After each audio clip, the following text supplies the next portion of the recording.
It's my great pleasure to welcome you on behalf of American and Canadian Studies here at Nottingham. This is part of our annual guest speaker series. It's where we have the chance to share with the rest of campus and with the public too some of the ideas and the interests that occupy us as a department, and to bring world-leading scholars to share their work with us and with you. And we're hugely excited tonight to welcome Professor Richard Blackett, who holds the Andrew Jackson Chair of History at Vanderbilt University in the US. He's currently this year the Harmsworth Professor of American History at Oxford, so visiting us for the academic year. He's taught previously at the University of Pittsburgh, Indiana University, the University of Houston. He's held leadership roles with the Journal of American History. He edits a great book series with Louisiana State University Press called Antislavery, Abolition, and the Atlantic Wall. He's also in the past been president of the Association of Caribbean Historians. He's a celebrated and really leading historian of the abolitionist movement, and in particular its transatlantic connections, as well as the roles that African Americans themselves played in the movement to abolish slavery. He has a lot of acclaimed books, and they include Building an Antislavery Wall, Black Americans in the Atlantic Abolitionist Movement, Beating Against the Barriers, biographical essays in 19th century Afro-American history, actually a book about Britain called Divided Hearts, Britain and the American Civil War, so about popular reactions to the war here in Britain, what impact those reactions had on the struggle for political reform. A recent book called Making Freedom, The Underground Railroad and the Politics of Slavery. A book called Running 1,000 Miles for Freedom, The Escape of William and Ellen Craft from Slavery. And at the moment he's working on a book about the ways that in the US, communities north and south organized to support or to resist enforcement of the Fugitive Slave Law of 1850. Also about the ways that slaves, by escaping, influenced the politics of slavery, influenced the debate over emancipation. So we're really excited to have him. It's probably worth mentioning as well that Professor Blackett's roots in England go quite deep. So not just this year at Oxford, he actually earned his BA from Kiel, his MA in American Studies from Manchester. He's done extensive work on the British working class relationship to the black struggle for freedom in the US. Was even a soccer star at one point, I think, in England, played cricket here at Nottingham once even. So he's someone who actually embodies these transatlantic US-British connections that he also writes about, and of course our department here at Nottingham tries to embody as well. So please join me in welcoming Professor Richard Blackett.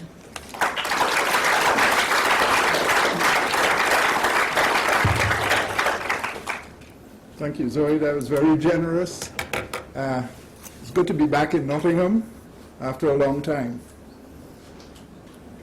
I'll get undressed, yes.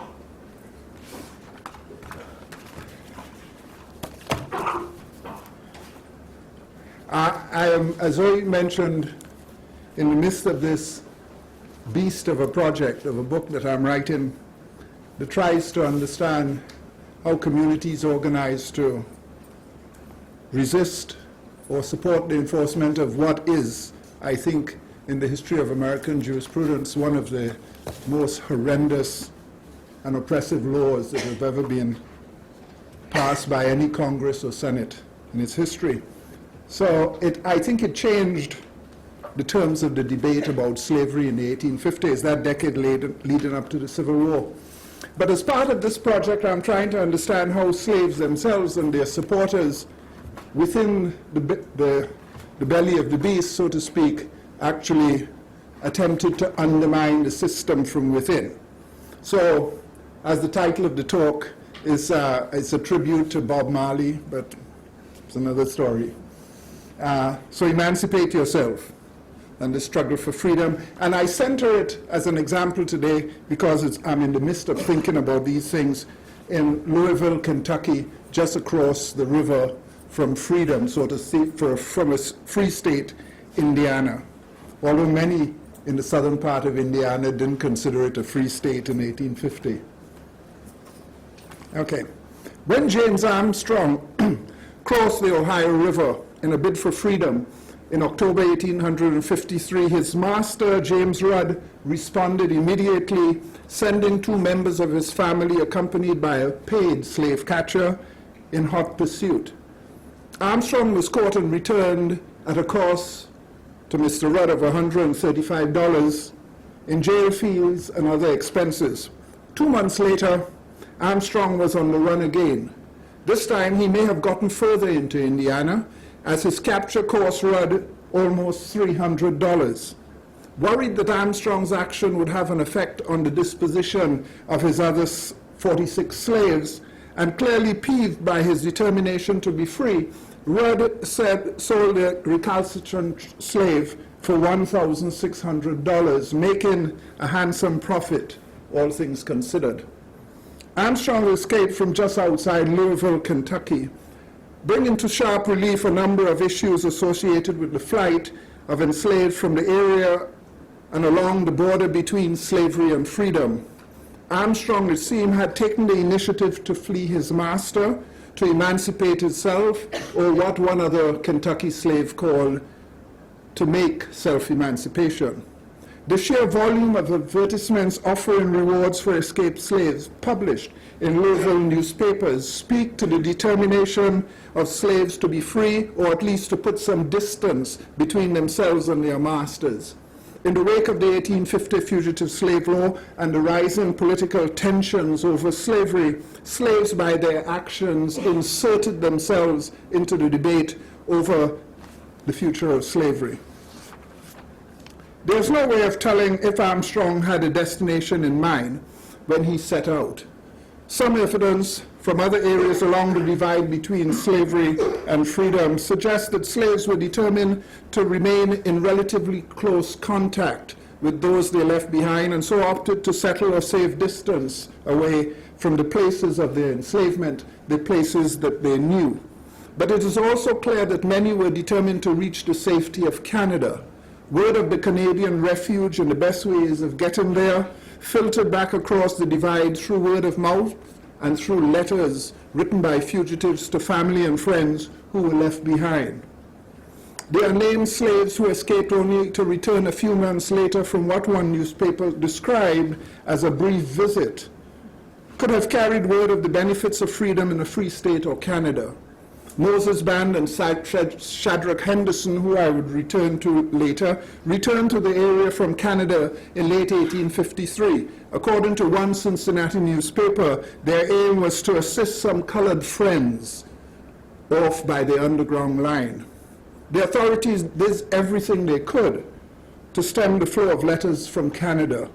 In this they had some success, building several cases against local opponents of slavery on letters from the North and Canada found in their possession.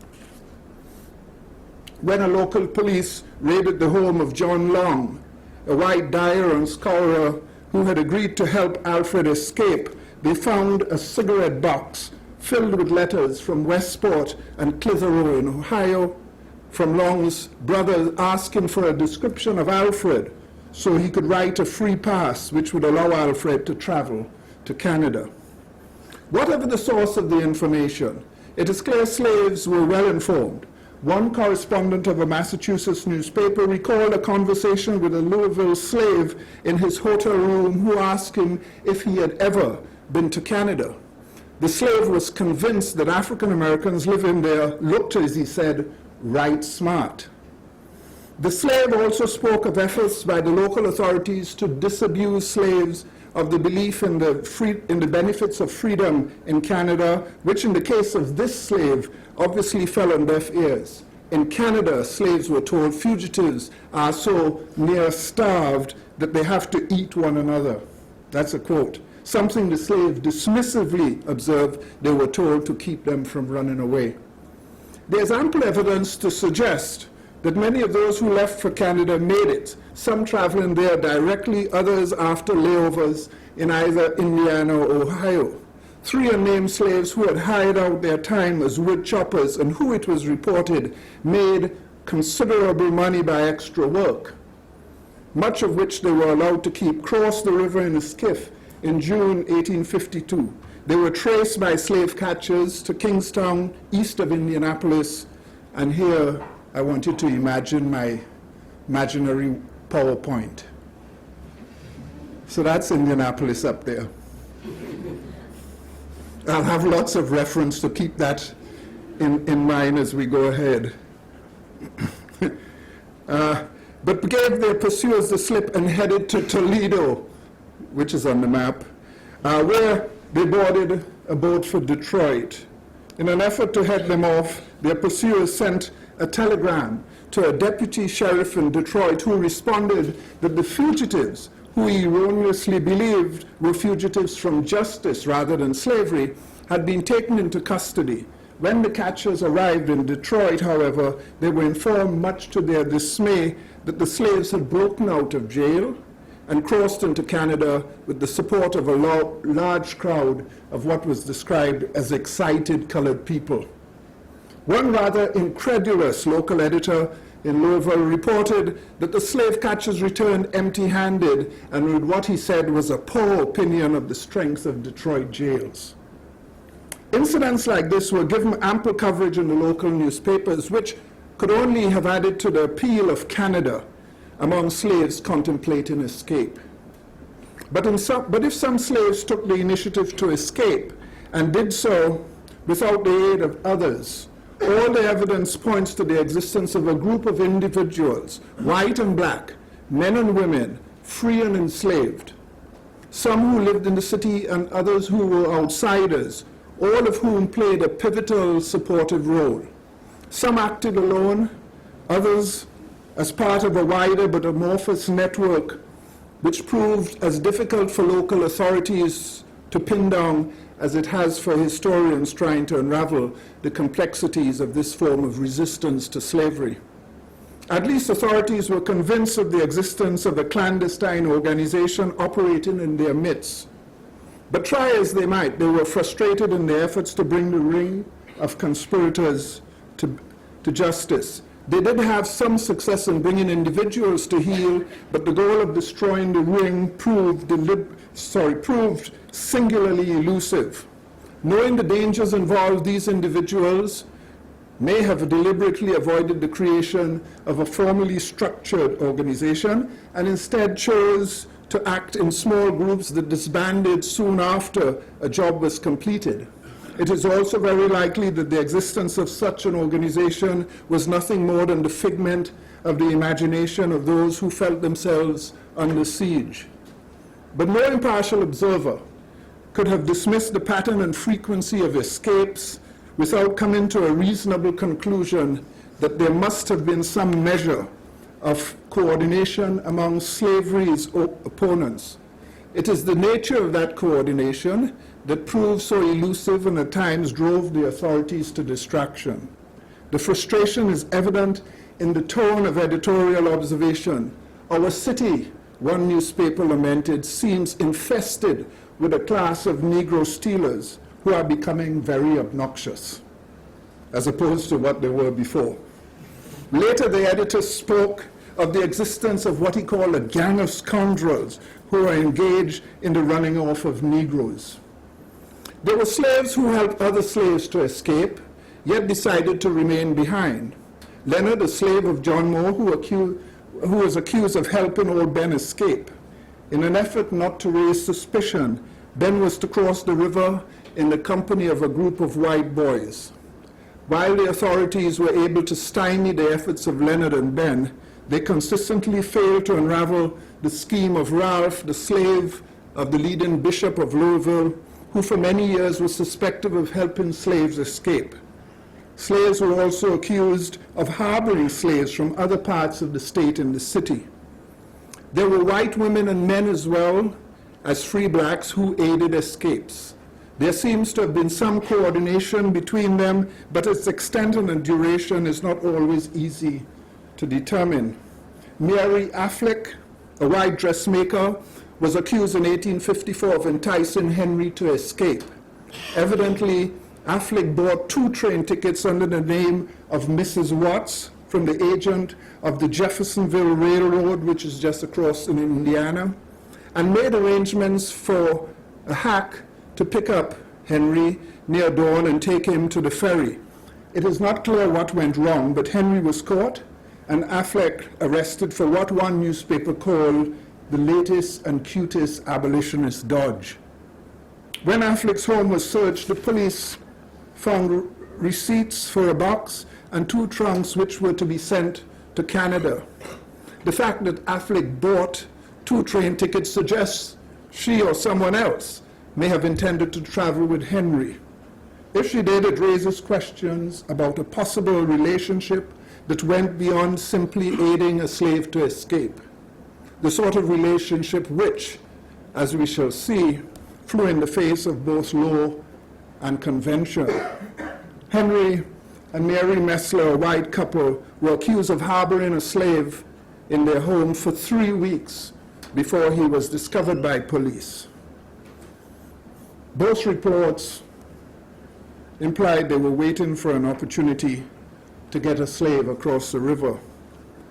When Mary escaped, her owner, who owned a furniture shop in December 1853, she was hidden at the home of Georgiana Stevenson, a free woman of color, then taken to Dudley Jones, a free black cabinet maker, where she was dressed as a boy and was about to be transferred to the home of another free black when they were all caught. 1 month later, Sarah Lawrence Lucas, a 22-year-old black woman who seemed to have lived part of the year in New Albany, Indiana, and the rest in Louisville, was charged with helping Amanda, a slave, to escape. Lucas purchased tickets in New Albany under the name of Mary Jackson, claiming she was from Ohio. But the charges were dropped, possibly because there was insufficient evidence to prove that Lucas had bought the ticket for the slave.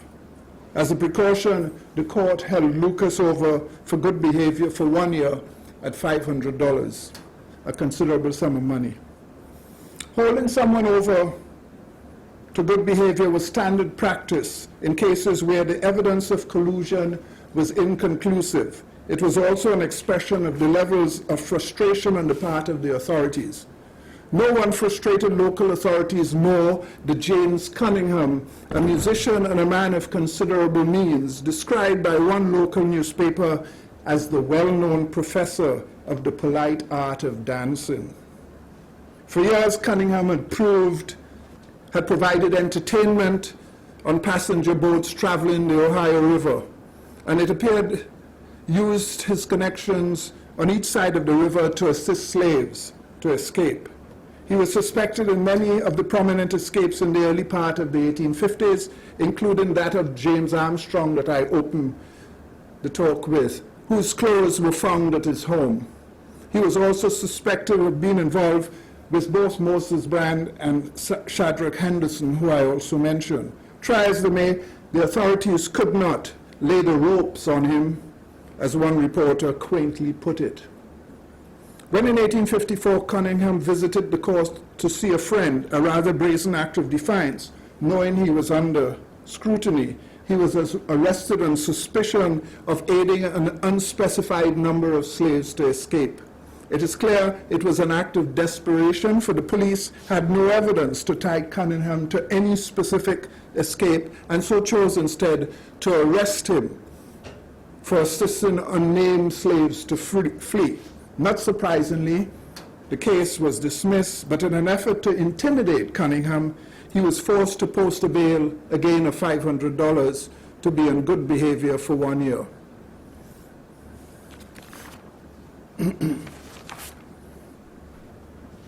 Theodore Sterrett, a free black barber, was not so fortunate. He was forced to flee town with his family when his involvement in aiding slaves became public. There were occasions when blacks and whites worked together.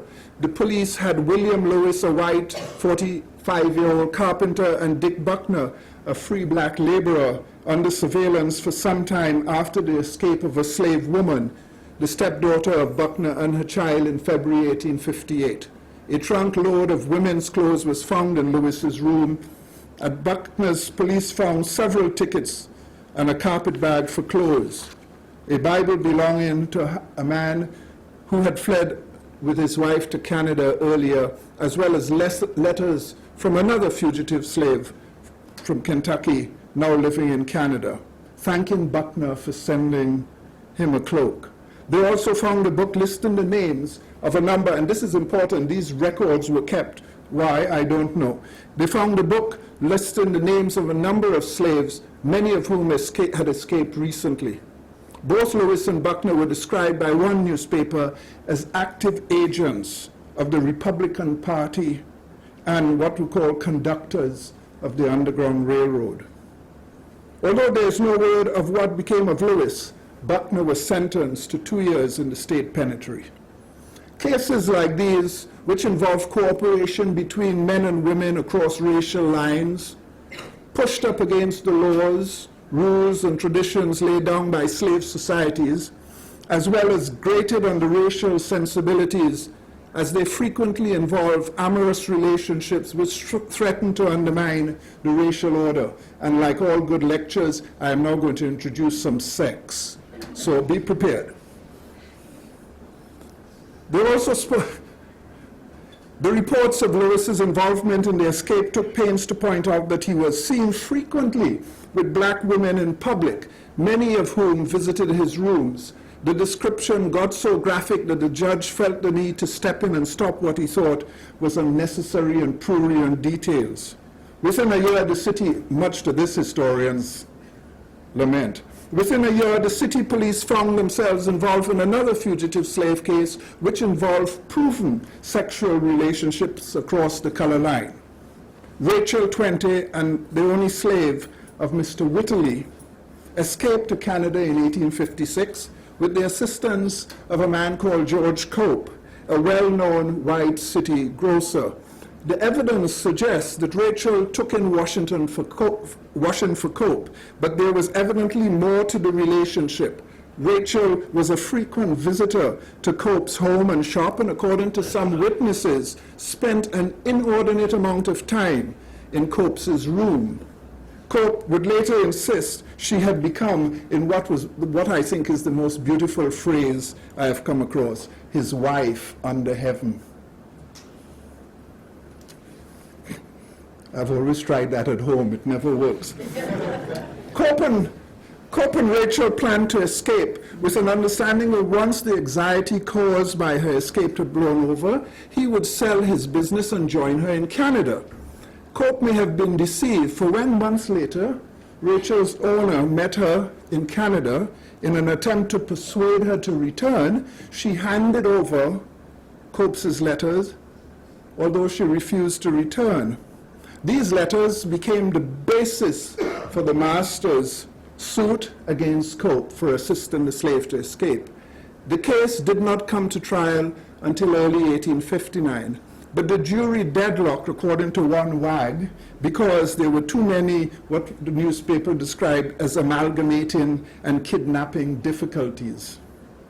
At another trial, 10 months later, Cope was found not guilty, by which time he had languished in prison for 2 years. We don't know what became of Rachel. I assume she stayed in Canada. Authorities and families in other parts of the South went to even greater lengths to prevent these sorts of relationship. George Twiggs, son of Dr. Paul Eve, a prominent professor at the medical school in Nashville, Tennessee, and himself a physician, developed a relationship with a slave in Georgia who he later bought. They moved to Chicago in 1858, where they lived as husband and wife. His father got wind of their new residence, went to Chicago, took his son back south, and tried to have him admitted to a lunatic asylum, because anybody who had a relationship with living with a slave openly must have been mad. The problem for the young Eves' wife was that she was still a slave of her husband, as were their 3 children. There were some who, according to one report, were making plans to have her and the children returned where they could be sold. As is clear from the Eve and all the other cases involving interracial relationship, they violated racial codes which tore at the very fabric of slave society. But when all was said and done, this case also involved the loss of a slave and her children, an amorous assault, as it were, on the foundations of the system. The perennial concern about the existence of an underground railroad cell in their midst mask a larger concern about outside interference, much of which it was erroneously assumed was the work of white abolitionists. The worst fears of slaveholders were confirmed in November 1851 when Calvin Fairbank, an Oberlin-trained minister, was picked up in Jeffersonville, Indiana, for helping Tamar, a slave, escape. This was Fairbanks's second brush with the law. In 1844, he and his partner, Delia Webster, had been convicted of helping Louis Hayden, a Kentucky slave, to escape. She was sentenced to 2 years, Fairbanks to 15 years in the state prison. Fairbanks was pardoned after 4 years. He returned to the area sometime in 1851, ostensibly to retrieve the remains of his father, who had died and was buried in Kentucky, while trying to obtain a pardon for his son. But it is clear Fairbanks' return had more to do with his deep-seated commitment to undermine the system by helping slaves to reach free territory. It is not clear if Fairbanks helped Tamar across the river or if they agreed to meet in Indiana once she made it on her own. Witnesses at this trial, however, recall seeing him in a church in Louisville, which Tamar attended. Although the point at which Fairbanks enters the picture is uncertain, it is he who arranged to hire a wagon and to get Tamar to Salem in Indiana by train. That phase of the plan completed, Fairbanks returned to Jeffersonville, supposedly to have the wagon he had rented repaired. It is more than likely he had plans to help others to escape. As if to add to the drama of the case, when Fairbanks was captured, he claimed to be someone else. But that disguise was soon blown. Slaves were also aided by African Americans from outside the state. In May 1860, the police arrested A.H. Scott and John Henry at a local hotel. They had been in town almost 4 weeks. Scott claimed to be a painter from Covington, Kentucky. Henry, described as a mulatto, claimed to have escaped from Georgia. Scott, who at first was thought to be white, turned out to be also a fugitive from Georgia, a fact which raised intriguing questions about the system's ability to identify the race of all potential subversives from outside. But what worried the authorities even more was the discovery of daguerreotypes, the first form of photography, of black men and women in Henry's possession, suggesting they had targeted specific slaves for assistance. Opponents, it appeared, had availed themselves of the most recent technology to subvert the system's ability to protect itself. But where the prints were made and who provided them remains a total mystery. This was a particularly troubling development, much more significant, the police seemed to think, than the discovery of the book found in Dick Buckner's home listing the names of slaves, many of whom had disappeared. Those outside did not act alone. When the police raided James Cunningham's house, they found, as I said, the clothes of Tamar and James Armstrong, worn before they escaped, as well as letters from Fairbanks. They also found evidence he was involved with Shadrach Henderson, who I mentioned earlier. But none of this was enough to convict him in a court of law. Slaveholders in Louisville and all along the southern shore of the Ohio River felt particularly vulnerable to the continuous loss of slaves as what they believe were depredations committed by outsiders. All along the river in places such as Macon, Bracken, Pendleton, and Boone counties east of Cincinnati, they formed associations to protect their property from outside interference and to limit what one observer called a leave-taking fever among the slaves. Formed in a little town of Minerva in November 1852, The association made an inventory of the slaves of members, established what it called a pursuing committee to respond promptly to escapes, created a permanent fund to cover the cost of recapture, and offered rewards of $300 for anyone in a free state who captured a runaway. It even hired an agent in Sandusky, Ohio, on the lake, whose job it was to prevent slaves escaping across Lake Erie. The problem for slaveholders in the area was worsened by the free flow of trade and missionary activities between the sectors. Fairbanks's capture was proof enough that the authorities had to be vigilant if they wished to exclude Yankee preachers and lecturers who came spewing, as one editor said, their poisonous sentiments. Although Louisville slaveholders did not follow the course adopted by their Macon County counterparts, they devised their own system of protection. Faced with recalcitrant slaves, from some slaveholders, such as Mr. Rudd, who I opened the talk with, chose to cut their losses and sell their slaves. Dr. Henry Bullitt, for instance, decided to sell Charles, convinced he was about to be seduced off, as he said, by conductors of the Underground Railroad, who, he wrote his wife, are constantly at their dirty work.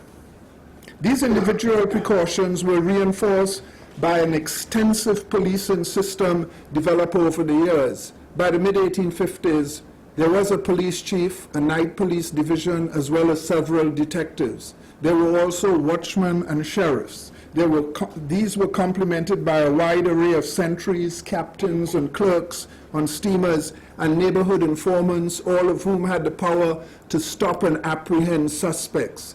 At the back of it all were the slew of local ordinances which required ferrymen under pain of fines to ensure that only blacks with the requisite documents were allowed to board, and a court system, both police and circuit courts, at which cases were adjudicated.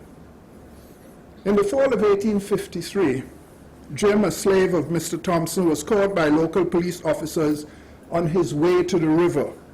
Suspecting that he had an accomplice, the police dressed up another black man in Jim's clothes and sent him to the river. But the suspect, George Aiken, a free black, saw through the ruse and walked away.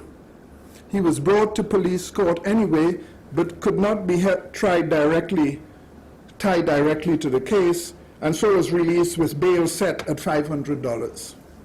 Local police officers seem to have gone regularly to Cincinnati in an effort to arrest both fugitives and those who assisted them. In early 1854, William Hamlet, an ex-officer, arrested Shadrach Anderson, who, as we have seen, was involved in a number of other cases for helping two slaves escape. Henderson was returned to Louisville and tried in circuit court, but as in so many other cases, was freed for a lack of evidence tying him directly to the escape. There are many cases of slaves captured by clerks and other officers on board river steamers. In May 1854, for instance, a white man and a woman in a veil boarded a steamer at Louisville for Madison, Indiana. When the clerk went below deck to collect their fares, he grew suspicious. When the man reached behind the woman's back to take a banknote, which she held in her hand. When the clerk ordered the veil removed, it was discovered that the woman was black and a slave from Louisville. Even when fugitives made it successfully into Indiana, they were confronted by railroad agents and citizens generally who, under the terms of the Fugitive Slave Law, were authorized and obligated to seize or assist in the capture of anyone suspected of being an escaped slave. The greatest danger lay at the road from Jeffersonville to Madison, where fugitives headed either to catch the train to Indianapolis or the boat to Cincinnati, and sometimes the train running between Jeffersonville and Salem. As we have seen, those suspected of aiding slaves to escape or even of harboring them were brought to court.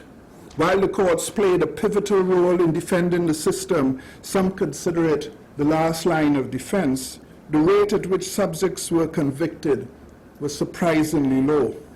The one recourse available to the courts when conviction proved unlikely was to hold the suspect over to good behavior at a cost that many must have found prohibitive. Margaret Matthews was taken before police court in July 1854, accused of harboring a male slave of Captain Key, a 54-year-old steamboat captain, and the owner in 1850 of 15 slaves. The slaves were never found, and Matthews held to bail for $100. 1 month later, it was announced that Key had lost 2 slaves, but it is not clear if either of them was the one hidden by Matthews. But whatever impediments the system threw up, slaves continued to flee. Towards the end of the decade, local editors could do no more than wring their hands at the continued escapes of slaves who left, as one said, 1, 2, 3, or a dozen at a time. As was the case in the area around Macon County, group escapes particularly troubled city and county officials. 8 were reported to have left in 1854.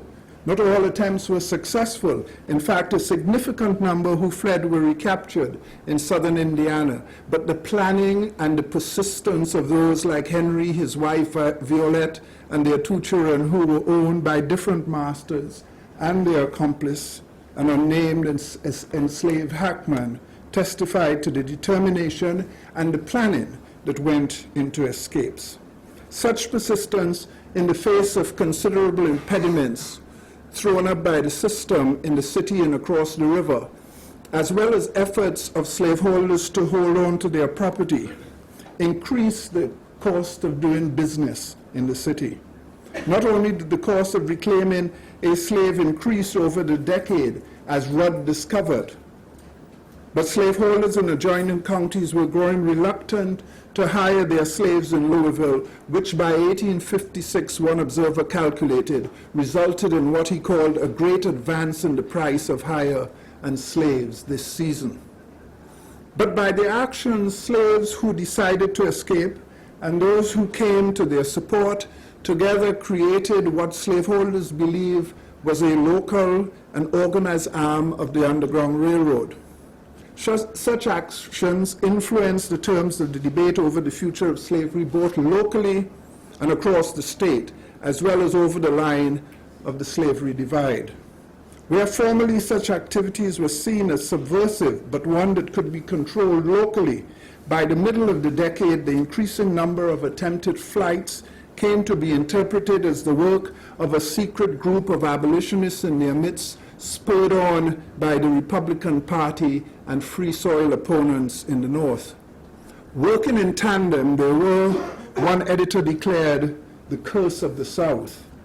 Slaveholders and proponents of the system could rail against their outsiders and their local dupes, but they were ever conscious of the fact that the decision to escape was invariably the slaves. They were quick to publicize any unsuccessful flight. Newspapers, local newspapers, frequently carried accounts of former slaves who had decided to return. Following Tom's recapture and return, one report made the point clearly. He said, freedom in Canada was worse, far worse, than slavery in Kentucky. In Canada, ex-slaves had to work harder, he said, and ate less than in slavery. Freedom, the editor concluded, was a humbug. But John Anderson, the 25-year-old Baltimore slave who escaped on a ship to Jamaica in 1855, took issue with this rosy picture when he told a magistrate in Savannah, Lamar, I have been kept in bondage, and hearing that this was a free country, I tried to get here. To borrow a phrase from weary Texas slaveholders, whose slaves had escaped to Mexico in increasing numbers in the 1850s. Slaves in Louisville and throughout the border states had freedom in their heads. Thank you.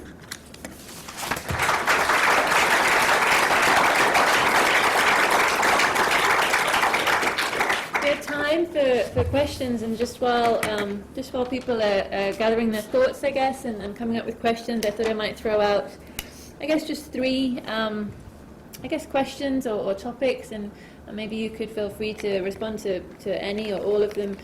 And the first is just to ask you how far you might actually characterize this as a proper sort of interracial resistance movement. You know, how far was it demonstrating, to your knowledge, actual friendships, interracial friendships, relationships of respect and equality, versus just the white sort of characters you were describing being mere sort of occasional allies. Connected to that, I wondered if I could ask you to just think briefly about John Brown. John Brown, in case people don't know, he's actually up here. He's the figure with the white beard, radical white abolitionist who raided a federal arsenal in 1859, intending to arm local Virginia slaves to rise up, to rebel, to establish a free community, and ultimately to set up a wave of slave rebellions across the South. But local slaves didn't join him, which of course pro-slavery Southerners used to claim that slaves actually didn't want freedom, actually preferred enslavement, that abolitionism was just the mischief of white Northerners like John Brown. So if you had thoughts actually about, after this research, why they might not have joined him, if that moment in 1859 fits somehow or actually contradicts any of the arguments you've been making about slave emancipation. And then finally, if you're willing, I'd love to know your thoughts on the film 12 Years a Slave. I'm sure you've been asked this a lot, but of course it doesn't depict at all this history of self-emancipation that you've been talking about. It arguably makes that history invisible, you know, in its focus on this one northern African-American free man's experience and his rescue really by white allies, but not really self-emancipation. So that was a lot, but if you had thoughts about any of those three, or all of them, that'd be brilliant. Any of you guys got questions after this? I mean, because we could go home after this, you know. Let me start at the end. If you haven't seen 12 Years a Slave, you just need to see it. I mean, it's the most, I think, the most penetrating analysis, or at least a film about slavery that has ever been passed, the cutters who determine these things in Hollywood. There's no mint julep and magnolia in 12 Years a Slave. It is harrowing, and it tells the story of a particular kidnapping, which of course was very prevalent in the United States in the 1850s. In fact, there's an uptick. So I won't tell you how many and get into that discussion. You'll just have to read the book about that. But 12 Years a Slave is, I think, a movie, one of its kind, and something that we should all see. I was asking, as I was a talking head for a BBC documentary that looked at 12 Years a Slave, and I was asked to compare it to Birth of a Nation. Now, it's not often that I get tongue-tied and totally angry about things, but the question just had me blathering on like an idiot, because I was trying to say the worst possible things I could say without cussing on TV about Birth of a Nation, but there we are. If you ever see Birth of a Nation, you would know what I'm talking about. John Brown.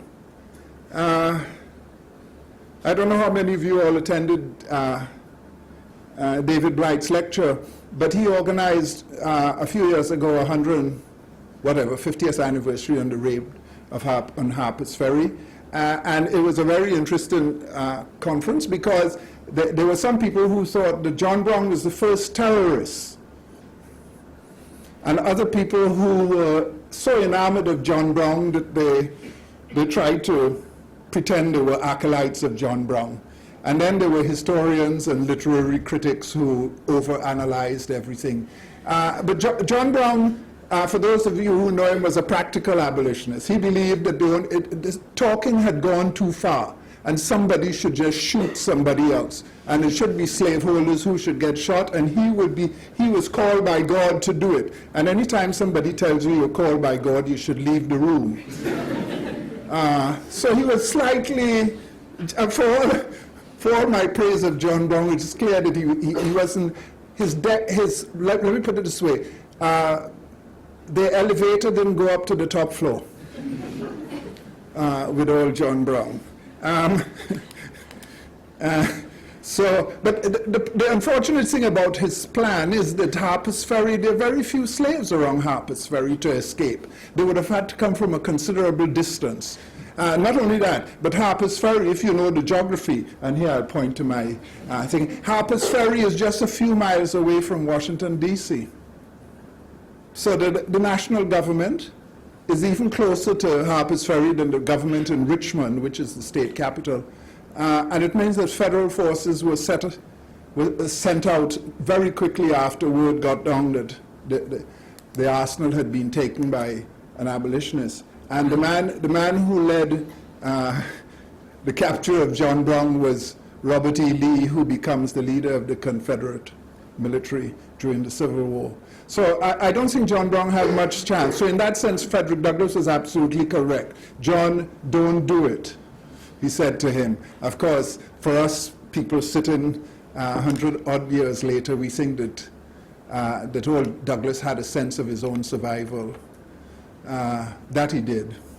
And the first part of the question, which when you ask me three-part, historians do this. Everything is in three. Ever since Gaul was divided by Rome, it had to be three parts of a question. What was the... Interracialism. Oh, yes, okay.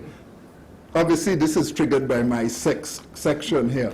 The Underground Railroad and the anti-slavery movement generally has a very strong interracial. I mean, I think it would be historically accurate to say it is the first serious interracial movement in the history of the United States. And that is to its credit. There were crazy white people who were willing to violate all the norms of their society and commit themselves to abolitionists, and there were crazy black people who were willing to sit next to crazy white people in order to undermine the system. And that is the only thing that destroys oppression, a bunch of crazy people going after it.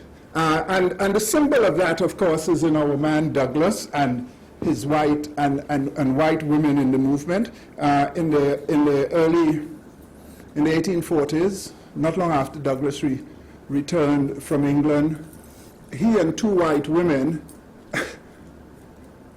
one on each of Douglass's arm, one on each arm, walked down the streets of New York as an open protest against all this craziness. Now, it was an act of defiance, a symbolic act of defiance that had all kind of dangers attached to it, for the women who participated and for Douglass who participated. So that there's always been that interracial element. And for proponents of slavery, it is not just people, social equality and political equality, they argue, leads to the admixture of the races. And there's nothing that horrified America more in the 19th century and well into the 20th century than the notion of blacks and white people getting together and I was going to say humping their way to freedom, but having, because that destroys racial purity. Now, of course, Douglass would be a symbol of that, but there is a lot of interracial relationships, and I think and commitment to struggle together. That goes beyond normal relationships, and I think that makes the movement then the first effort at bringing people of both races together to deal with a problem. And it created its own tensions, obviously, and particularly when we get to the period after the Civil War, when the whole issue arises as who should get the vote.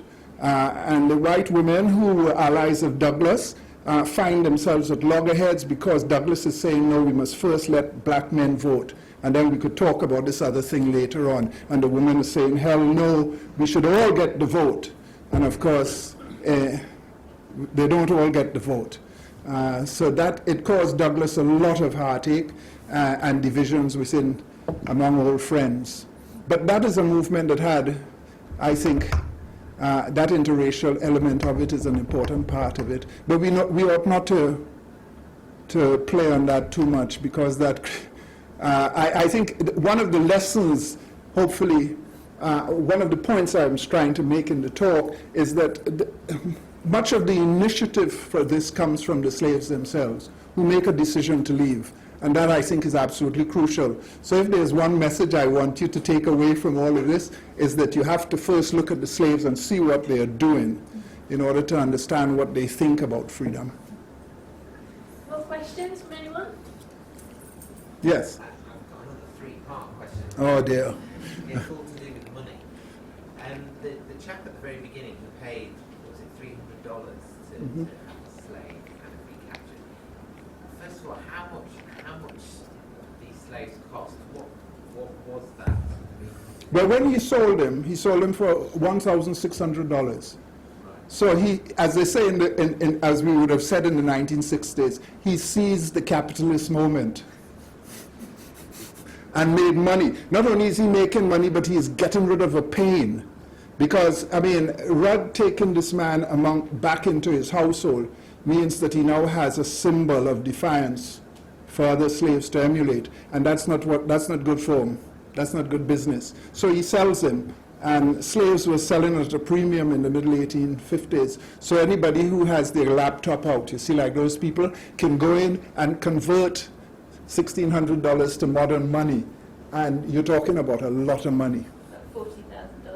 At least. But keep in mind here, at the outbreak of the Civil War, slaves, the value of slaves is greater than the value of all other property put together in the United States.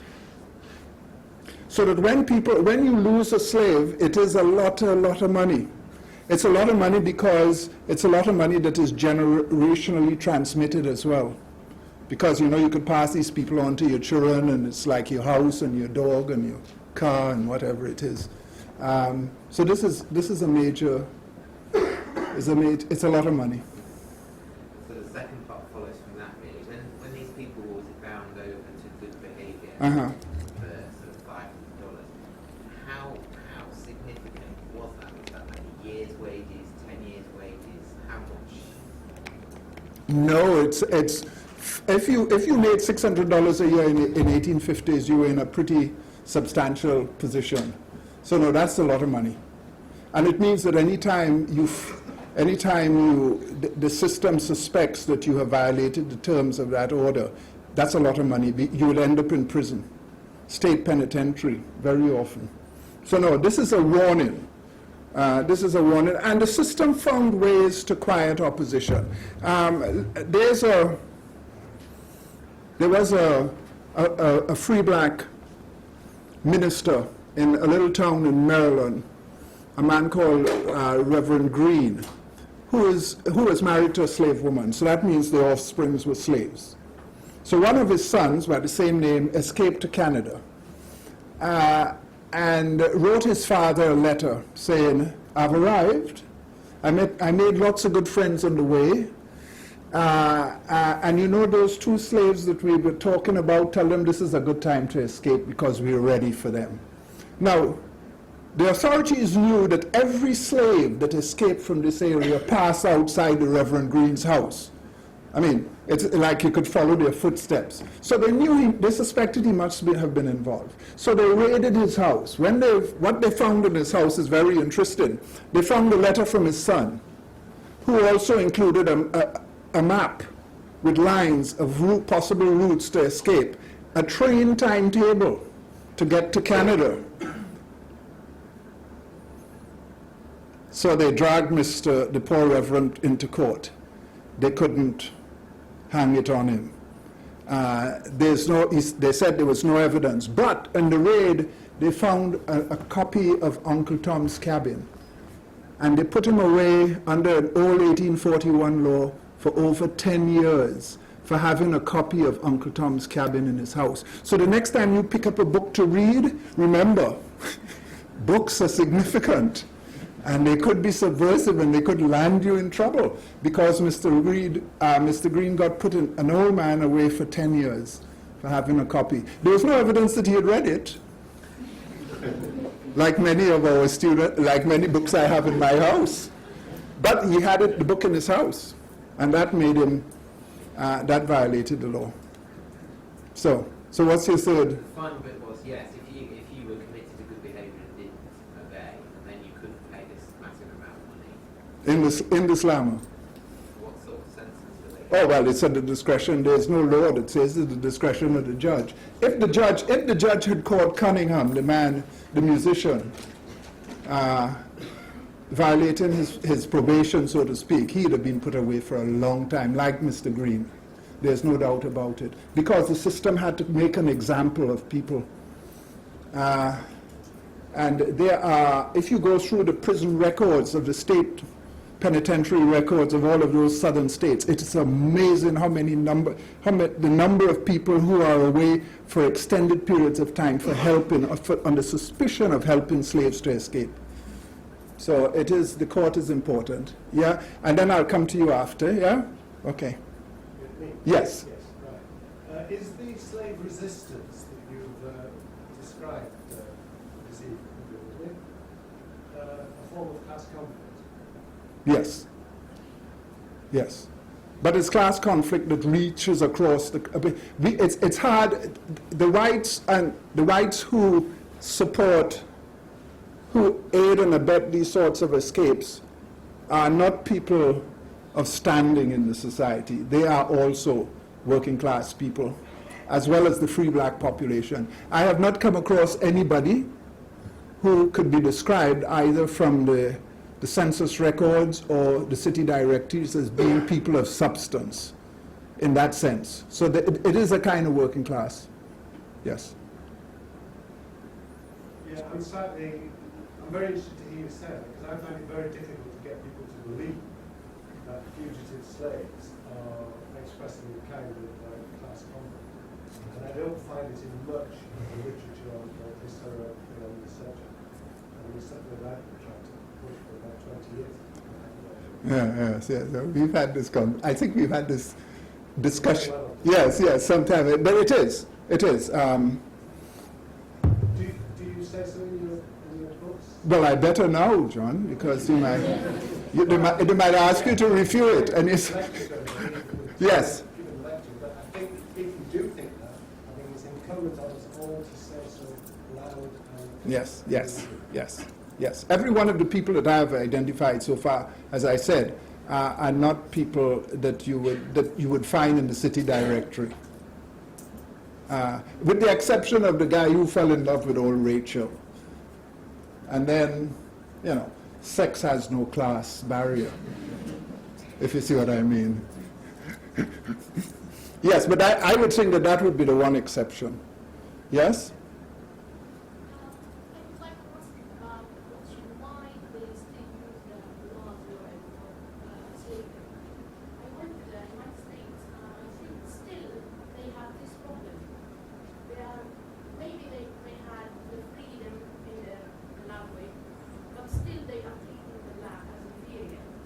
As inferior? As inferior to the white. Uh-huh. It's very hard to find them in line of station, working force. Even they had a black president, still they are treated very, very bad. Yeah, but I would like to know why this class would cause this perception to be perpetuated up to this century. Yeah, well, you're asking a historian here to talk. As a historian, I deal with dead people. Very, very dead people. And sometimes I like to make big statements about what I discovered that tells me something about the modern time. But it is a history and a struggle that has been going on since the founding of the society. And it's one that is vastly improved, but boy, does it have a long way to go. There was great hope expressed in 2008 that America has permanently changed with the election of the black president. And I suspect the last one in our lifetime. But the day after his election, the defenses went up. So, I mean, It's not a post-racial society as some people had hoped. While we're thinking about legacies, is it worth asking you to think about the reparations debate at the moment? Aye. Aye.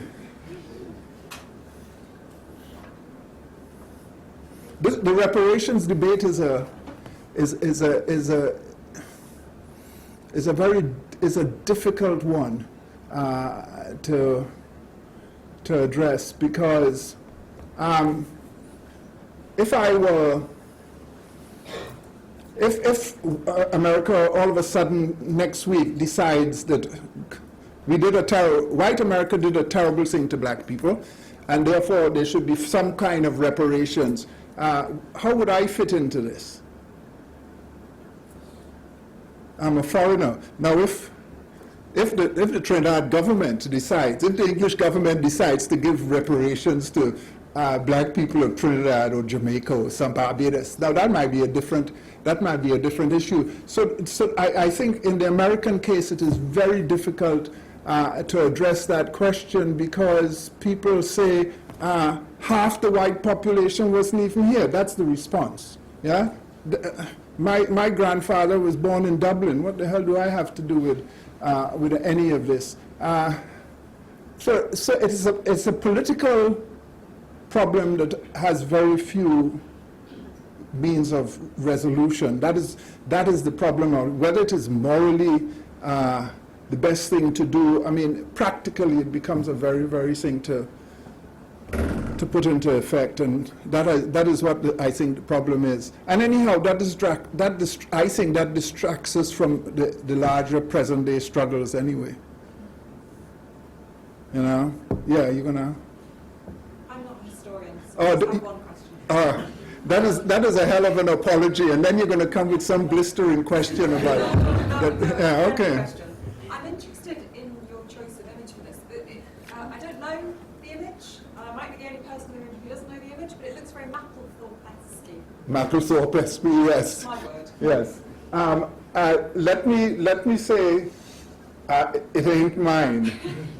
All I know is this guy here. And in fact, it's my friend Zoe who came up with this image here. And really she really wanted to put me here. You see, but she saw it as a beefcake. I might just steal the thunder of it all.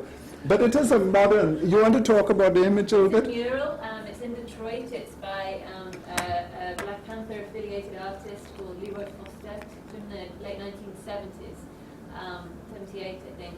And it depicts Frederick Douglass breaking free from chains. I mean, we cropped it for this poster, but the larger image also shows John Brown. You can see just half of him, and he has his hands on another version of Douglass. And then right in the clouds is an even older Frederick Douglass. And it's about that moment when Douglass and John Brown met in 1859, and John Brown was trying to persuade Douglass to take up arms against slavery. Douglass decided not to, he wanted to live. So it's the decision moment where he has to decide if he's going to be that Douglass the fighter, basically.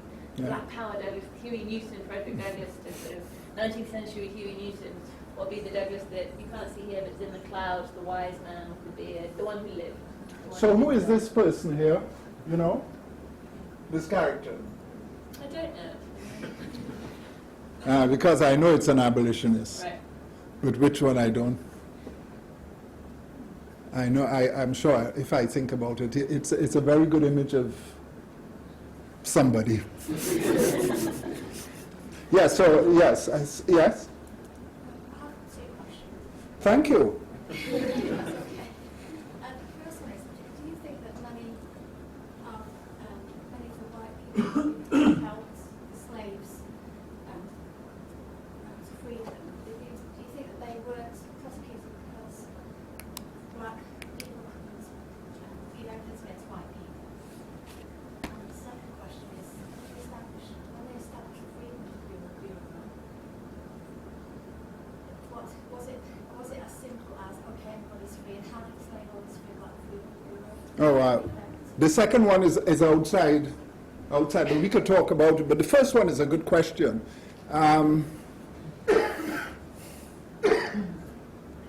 The Southerners wrestled with that issue every time there was a crisis. In 1860, there was this wonderful event that took place in Nashville when a group of black and white, slave and free, and a mysterious white man from outside boxed up, put this guy in a crate and sent him by rail to Cincinnati. And he went up to Louisville and then across the river onto another train to Seymour, Indiana, to transfer to a ship, another train to Cincinnati. They threw the box on the platform, it broke apart, and out fell this black man. And people went, damn, how did this happen? So they took him back to Nashville, brought him to court so that they could find evidence of the people involved. But the problem is, they couldn't ask the white people, the black guys who they were part of this conspiracy to testify against any whites, because so at that point the legislature said, we must do something about this. But I think they backed off of it because it had all kind of implications. If you ask a black person to testify in this one case, what stops you from asking them to testify in other cases involving whites? So that is a problem in this case. But they could lock people up without that testimony.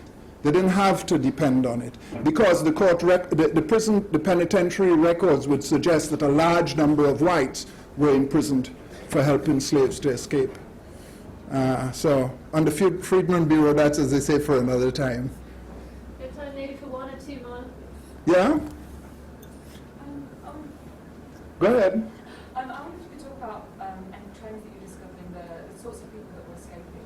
Do you find that it's often sort of single young men, or are there families involved, are there more women than you might expect involved in escapes? That's one of the troubling features. If you go through all of the slave ads, it's clear that the majority of those escaping are male, in their 20s usually. But by the time you get to the end of the 1850s, a large number of people are escaping in groups, what the slaveholders panically call stampedes.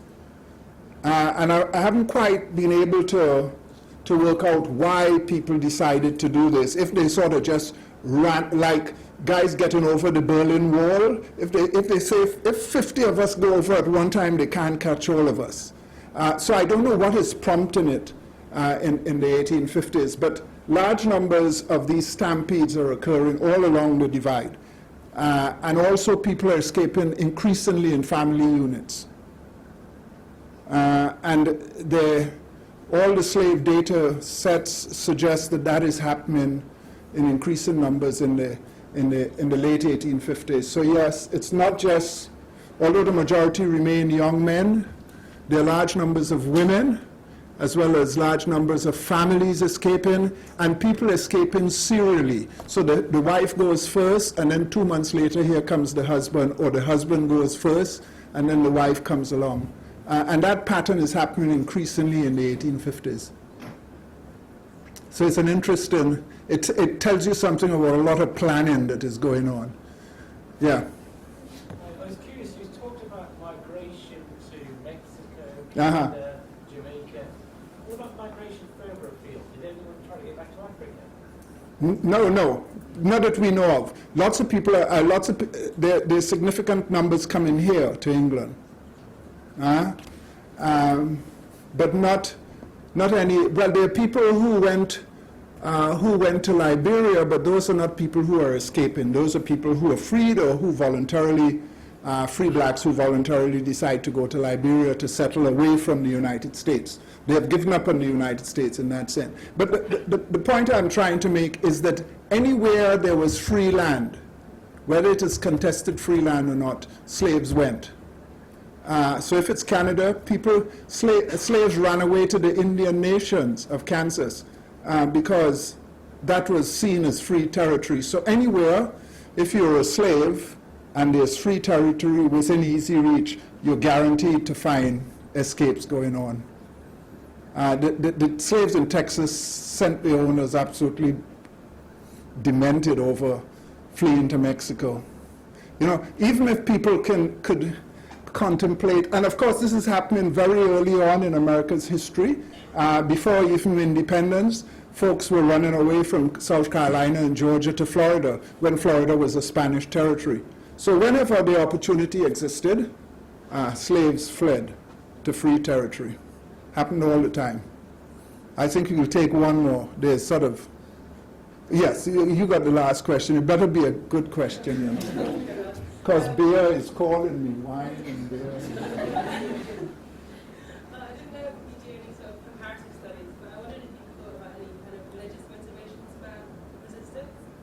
Any sort? Religious motivations. Religious motivation. Kind of, we've been looking at Brazilian state society. Mm-hmm. In particular, I've been doing a lot of work on the case study of Muslim resistance. Yeah. No, and I think it's clearer in the earlier period, in the pre-colonial period, as I mentioned, when the Spanish territory in the continental America, slave escapes in significant numbers because the Spanish crown was offering them, come to us, convert to Catholicism and you're free. And guys said, well, if it takes conversion to Catholicism, here I come. They did it in the case of Haiti after the turn of the... they did it in the case of Cuba. But there's little evidence here in the documents that I have to raise the issue of the extent to which religion influenced people to escape. And you know, historians have this terrible problem. We have to have evidence. It's a terrible affliction that we have to operate with. You know, we just can't make it up. So I would, not that I would love to find religion involved here, because it doesn't matter to me what the religion is, as long as the politics is right. Yeah, I think I just asked because it was kind of really autonomous from in this particular rebellion where they brought Islam with them from Africa, and Yeah. that was their motivation to escape against these Christian rulers. Yeah, so in these early periods you get that kind of stuff. The same is happening in Latin America. But no, by the time we get to the 1850s, where I'm looking at, it doesn't seem to be an issue, although it is clear that the church becomes, the black church particularly, becomes a receptacle, a welcoming place, a comforting place where people could go to during their escape, and it does work that way. But I don't know. I have found evidence of people escaping from Southwest Missouri. The advertisement is a wonderful advertisement. It said 9 slaves escaped from Southwest Missouri, and the ad says they speak French. Now I wonder what the hell has that got to do with anything? When the guys are running away, are they talking French, or they also speak French? I mean, I have no idea why the slaveholders thought it necessary to point to the fact that they also spoke French. I don't think they could hide behind their French, behind the language, their skin color, and the fact that they were clearly running away. So, but let me end with what I think is an interesting story, because that's why I'm a historian, because I can't do anything else but tell stories. And this happens just outside Louisville, on a boat. A man, the captain is going around collecting fares on the boat, and he noticed there's this man in Quaker garb, as they say, which makes him instantly suspicious, sitting on a large crate, even more suspicious. And he says to the man, "Get off the crate so I could see what's in it." And the man says no. The Quaker, that is, says no. He asks him again, the Quaker refuses. At which point, a voice from within the crate says, "Let me out. I want to go back to Massa." But the Quaker refuses to move. So the captain gets his steward to remove him from the top of the crate and to use a crowbar and open the crate. When he opens the crate, it's empty. And what they discovered is that there was a ventriloquist throwing his voice into the box. That seems to me to be the best way to end a story about the Underground Railroad. Thank you.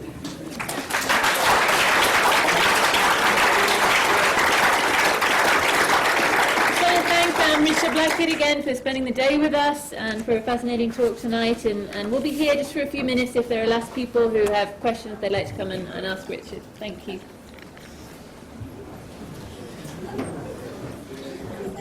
It's like the end. The end. Yeah, thank you. Great.